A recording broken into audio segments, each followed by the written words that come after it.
closer analysis of these controversial enhanced games, we can bring in our guest, Professor Andy Miah, who's a professor and bioethicist at Salford University in the UK.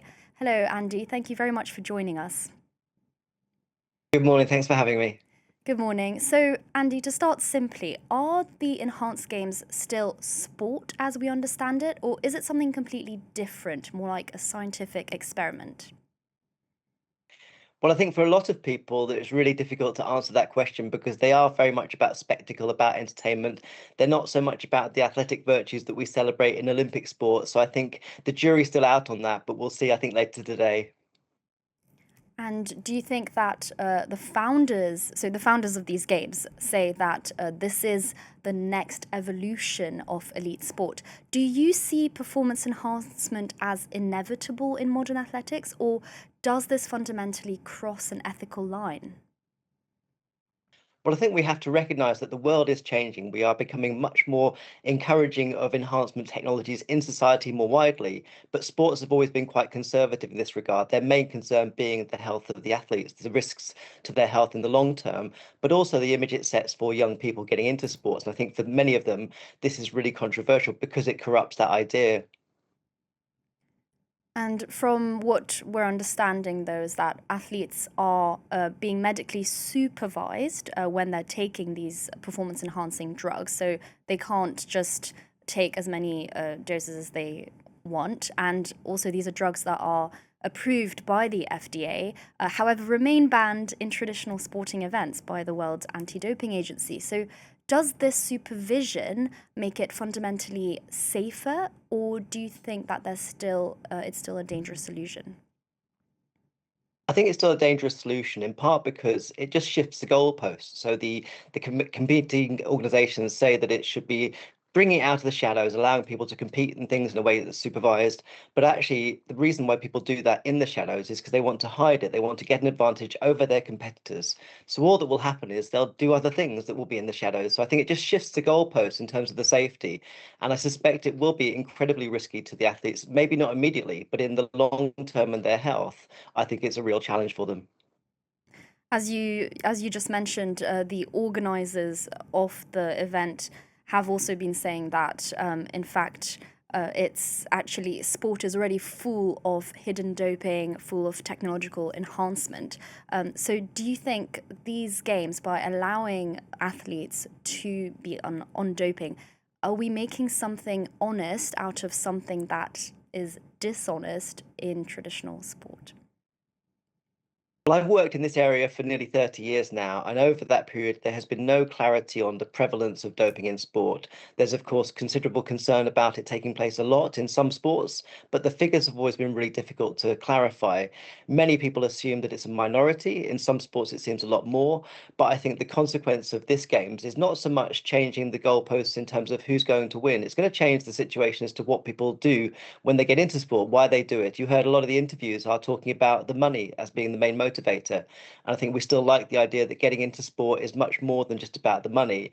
It's about the joy of participation, it's the competition, it's the international collaboration, and all of that sort of gets sidelined in this aspiration behind it. So I don't think it will have a big impact in the world of sports.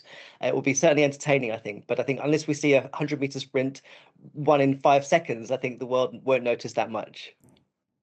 As you said, a lot of the athletes might be competing not because of the money, but can that choice ever really be free when there are literally $25 million prizes on offer? My concern is that having heard the interviews of athletes, having seen who's competing today in Las Vegas, a lot of the athletes are in a vulnerable position that at the end of their careers, they're trying to think about their future finances, they're trying to safeguard their family's future. So in my mind, that's inherently coming from a position of vulnerability that requires considerable care and consideration. And at the moment, I don't see that happening around the organization. I think it's very much a proposition that is about trying to sell enhancement technologies to the world, and the athletes are the showpiece for that. But I don't think we're going to see a huge impact on what the world of sport does or how it regards enhancement technologies, really. As you just said, part of it might be about promoting in performance enhancement technologies. Now, critics say that this could normalize performance enhancing drugs beyond sport, do you personally think that there is a real risk that this spills into everyday fitness and youth culture among normal people? I think that's a really important point, and I think it's also important to say that it's not just performance enhancing drugs, although that's talked about a lot, and historically that has been the focus of anti-doping organizations concerned about the misuse of medical drugs predominantly as part of a wider war on drugs that we've seen across society for the last 60 years, really. But there's lots of other enhancement technologies that are out there. So I think that the drugs conversation does skew the conversation, but also distracts us from the bigger picture of transformation that's taking place within society, which is a much more willingness to think about enhancement technologies in a much broader sense to try to safeguard our health in the long term, but also for many people to live longer. And that's incredibly appealing. We see a huge amount of DIY enhancement technology out there. And I think this is one example of that. I see. So, would you say that this is part of a wider shift towards overall human enhancement as the next stage of our society?